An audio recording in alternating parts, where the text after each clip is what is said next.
बिस्मिल्लाहिर्रहमानिर्रहीम, अस्सलाम वालेकुम। आप देख रहे हैं ताज़ी फूड और मैं हूं आपके साथ आपका भाई सूफ़ी। आज आपका भाई आपकी एक बहुत बड़ी परेशानी का हल ले आया है आपके लिए।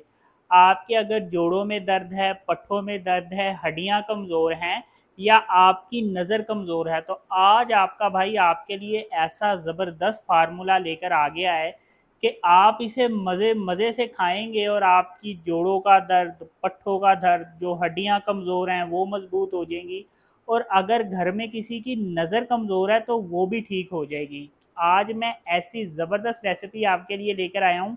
बनाने क्या जा रहा हूँ मैं, आज बनाने जा रहा हूँ कशकाश, जिसे कई लोग खशखश भी कहते हैं। इंतहाई मज़ेदार ये रेसिपी बन के तैयार होती है और बड़ी ही आसानी से बनती है।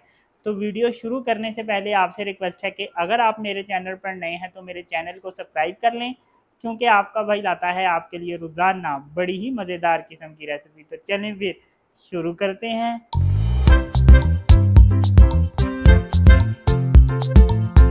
सबसे पहले हम खशकाश को धोएंगे, क्योंकि इसको धोना बड़ा ज़रूरी है, क्योंकि इसमें रेत बड़ी ज़्यादा होती है। तो हमने रेत को और खशकाश को अलग किस तरीके से करना है वो मैं आपको बताता हूँ। यहाँ पे मैंने जो खशकाश ली है 200 ग्राम मेरे पास खशकाश है और खशकाश को भिगोए हुए इस वक्त 4 घंटे हो गए हैं। आपने कम से कम 1 घंटा तो खशकाश को ज़रूर भिगो के रखना है। तो सबसे पहले खशकाश को हाथ की मदद से इस तरह से हम एक दफ़ा हिला लेंगे। अब एक डब्बा लेंगे और इसमें खशकाश को इस तरह से डालेंगे। इसमें अब हम दोबारा से पानी डालेंगे, ऐसे हिला के हम डालेंगे। तो ये देखें कितनी ज़्यादा रेत इसके नीचे बैठ गई है। इसको हम वेस्ट कर देंगे और इसी प्रोसेस को हम 2 से 3 दफ़ा या 4 दफ़ा दोहराएंगे जब तक ये रेत आना बंद नहीं होगी। खशकाश को हमने बिल्कुल इसी तरह से धोना है। तो मैंने सेम प्रोसेस से इसको 5 दफ़ा धो लिया है। अब इसको एक कुंडी डंडे में डाल के मैं पीस लूँगा। थोड़ा थोड़ा करके डालेंगे और पीसेंगे तो ये आसानी से पीसी जाएगी। ये देखें, इसको हमने इस तरह से पीसना है तो आसानी से पीसी जाएगी। जितना अच्छे से हम इसको पीसेंगे हमारी रेसिपी उतनी मज़ेदार बन के तैयार होगी। ये देखें, खशकाश को मैंने इस तरह अच्छी तरह से पीस लिया है। तो जितनी भी खशकाश है सब इसी तरह से हम पीसेंगे। तो ये देखें जी, खशकाश को मैंने इस तरह अच्छी तरह से पीस लिया है। आपसे भी जितनी अच्छी तरह से पीसी जाए आपने इसको अच्छी तरह से पीसना लाजमी है। अब एक कढ़ाई ली है और कढ़ाई में मैं 2 चम्मच घी ले लूँगा। अब यहाँ पे मेरे पास 2 अदद प्याज हैं और प्याज को देखें मैंने इस तरह से बारीक बारीक काट के रखा है। तो ये प्याज इस घी में डाल देंगे।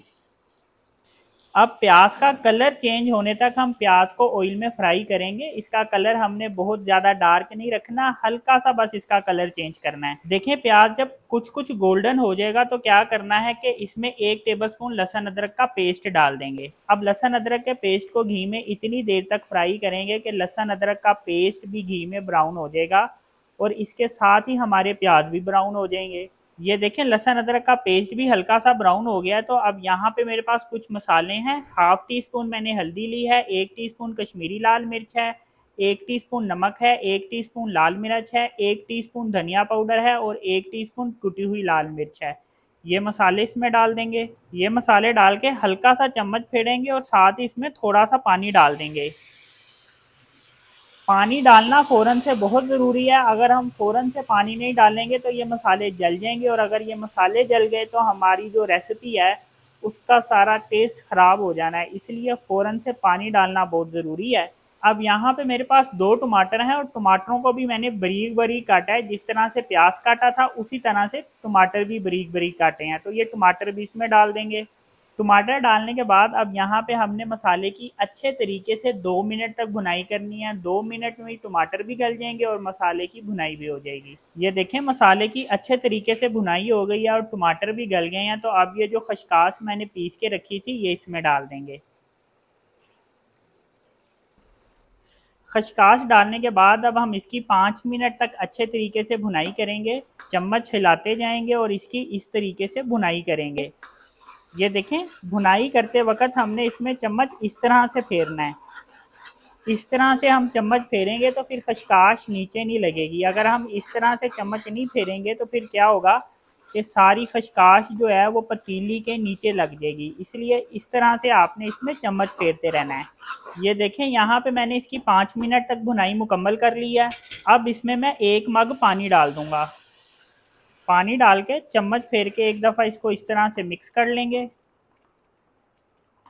अब इसके ऊपर हम ढक्कन रख देंगे और इसको हल्की आंच पे मैं 10 मिनट तक पकाऊंगा। हल्की आंच पे पकाएंगे, तेज़ पे नहीं पकाएंगे। अगर तेज़ आंच पे पकाएंगे तो ये जो मैंने पानी डाला है ये खुश्क हो जाएगा। तो 10 मिनट तक हल्की आंच पे पकाएंगे, खशकाश भी अच्छे तरीके से गल जाएगी। 10 मिनट होते हैं तो फिर मिलते हैं। तो ये देखें, इसको मैंने हल्की आंच पे 10 मिनट तक पका लिया है। तो 10 मिनट में क्या हुआ है, जो मैंने 1 मग पानी डाला था वो भी खुश्क हो गया है और खशकाश भी हमारी अच्छे तरीके से गल चुकी है। अब 1 टीस्पून इसमें मैं ज़ीरा पाउडर डाल दूंगा। धनिया काट के रखा है ये भी इसमें डाल देंगे और हरी मिर्चें काट के रखी हैं ये भी इसमें डाल देंगे। अब चम्मच फेर के इसको अच्छी तरह से मिक्स कर लेंगे और इसको हम 1 से 2 मिनट तक मज़ीद पका लेंगे। तो ये देखें जी, माशाल्लाह अल्हम्दुलिल्लाह कितनी ज़बरदस्त खशकाश बन के तैयार हुई है। घी निकल के अलग हो गया है। तो अब हम इसका चूल्हा बंद कर देंगे। तो ये देखें जी, माशाल्लाह अल्हम्दुलिल्लाह कितनी ज़बरदस्त ये रेसिपी बन के तैयार हुई है। और यकीन करें कि ये पूरा ताकत का ख़जाना है। इतनी ज़बरदस्त ये रेसिपी है, टेस्टफुल भी है और ताकतवर भी बहुत ज़्यादा है। सर्दियों में तो आप इसको लाजमी बना के ट्राई करें। और आप इसमें अंडा भी डाल के बना सकते हैं। इसमें हम अक्सर अंडा डाल के भी बनाते होते हैं। तो अंडा डाल के भी बनाएं तो बहुत ज़बरदस्त ये बनती है। देखें माशाल्लाह से कितनी ज़बरदस्त ये बन के तैयार हुई है। तो ये देखें जी, माशाल्लाह अल्हम्दुलिल्लाह रेसिपी की फ़ाइनल लुक देखें। अल्हम्दुलिल्लाह कितनी ज़बरदस्त बन के तैयार हुई है। तो एक दफ़ा इसको अपने भाई के कहने पे ज़रूर बना के ट्राई करें। बड़े फ़ायदे हैं इसके, तो इसको ज़रूर बनाएं, ज़रूर खाएं। तो अगर आपको ये मेरी वीडियो पसंद आई तो मेरी वीडियो को लाइक करें और मेरे चैनल को सब्सक्राइब करें और अपनी कीमती राय का भी इज़हार ज़रूर कीजिएगा। अपना ख्याल रखें, दुआओं में याद रखें। अपने भाई को इजाज़त दीजिए, फिर मिलेंगे एक नई और मज़ेदार रेसिपी के साथ। अल्लाह हाफिज़।